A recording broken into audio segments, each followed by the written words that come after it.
আসসালামু আলাইকুম। সবাইকে সিভিল 24 বাংলা চ্যানেলের পক্ষ থেকে স্বাগতম। তো আজকে আমরা দেখব কিভাবে রডের ওয়েট বের করতে হয় ফিটে। সাধারণত আমরা মিটারটা ম্যাক্সিমাম সবাই জানি, কিন্তু ফিটের সূত্রটা কি, ফিটে কীভাবে 1 ফিট রডের ওজন কীভাবে বের করতে হয়। তো সূত্রটা হইল যে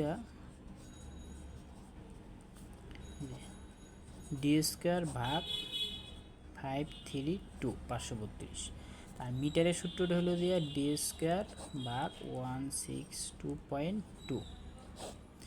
তো এটা হলো যে মিটারের সূত্র, এটা হলো যে ফিটের সূত্র। তো এই সূত্র দুটো মনে রাখলেই আমরা যে কোনো ডায়ার রডের ইউনিট ওয়েট বের করতে পারবো। ডি স্কোয়ার ভাগ 532, তাই ডি স্কোয়ার মানে হলো যে আমরা সাধারণত যদি 10 মিলিটা যদি বের করি, তার 10 এর স্কোয়ার ভাগ হলো যে 532। তো এটা যদি আমরা ক্যালকুলেশন করি 0.19 কেজি পার ফিট। এই 1 ফিট রডের ওজন 10 মিলি। তো এই সূত্র মনে থাকলে আমরা যে কোনো ডায়ার 1 ফিট রডের ওজন কত আমরা বের করতে পারবো।